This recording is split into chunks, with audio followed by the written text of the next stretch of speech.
I feel like a lot of old school wrestling fans have such a problem with Orange Cassidy, even though sometimes it feels like he's doing things that they would like. And working with him, talk about the experience or the idea of sort of picking him and going, I want to work with this guy who's maybe divisive. So I learned very early on. It actually happened to me in 2016 when I went back to WWE, and like I'd be working with Seth Rollins, and Seth Rollins would do 3 topes in a row. I was like, what the f*** are you doing? Like in my day, you do 1 tope and that's it. You don't do 3 topes in a row. And then I realized, hey, get your head out of your ass. This is the way it is now. Learn from it. Get better because of it. Same thing with AEW when we first started. I didn't know half the roster. I literally didn't, because it was mostly indie guys. I follow obviously online and read, Dirt Sheet or whatever, but I didn't know who Darby Allin was. I didn't know who Orange Cassidy is. And so Orange Cassidy comes in, and I was watching him going like, obviously your initial things, this sucks. Like, this is stupid. He's gonna stand there. He's get his hands in his pockets and he's kicking. I got to sell this, and then I'm like, head out of ass. The guy's over. So, answer me this, Chris. Talking to myself, why is he over? I really started watching. The guy's a genius.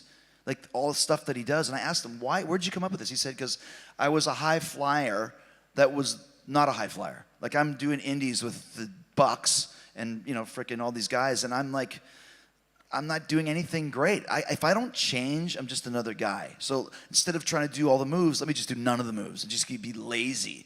And I was like, that takes a lot of commitment to get that over. And I really started appreciating the genius of Orange Cassidy. And that's when I was like, I really want to work with this guy. I think I could have some fun with him. Only problem was, it was lockdown.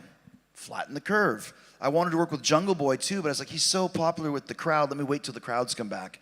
A year later, it was like, it's done, So that we did 14 weeks with Orange and Chris, and I loved it. The only thing I hate was the fact there was no people in the audience, but there was people watching at home. They did great ratings. It's like we had no choice. You can't just put everything on hold. So working with him, we did a lot of great stuff. If you go back to that angle, and like I said, culminating in the Mimosa Mayhem, which you might look at it on the surface and go, that's stupid. It's actually pretty cool. I got the idea from FMW where they'd have the explosive bombs outside of the ring.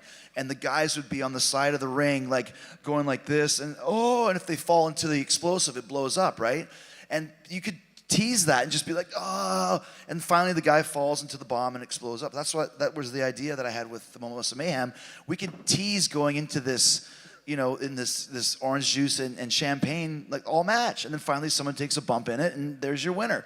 And I still think that was pretty cool, especially for the time, especially with him. He is the orange juice guy, right? I'm the bubbly guy. Get it, guys? That's what a mimosa is. Orange juice, bubbly, Jericho, Orange Cassidy, right? So I really, really liked working with him, and the guy can work. He's really, really good. So my favorite thing I did with him was we did the debate, and he never talked. And I said, wouldn't it be great if you just come up with some huge speech about climate change, and so he wrote up this thing. He put the piece of paper down on the podium, and I was like, some question, and then I was like, what are you going to say, Orange? And he just goes, well, the Ethereum of the integral and the blah, and the single, and he just read this whole thing, and it was just like people that were in the crowd, which was 40 people, went nuts for it. I was like, this is so good. He finally talks, and he says this big, long, the soliloquy about climate change, but great guy, great performer, and he's got nothing but respect from me.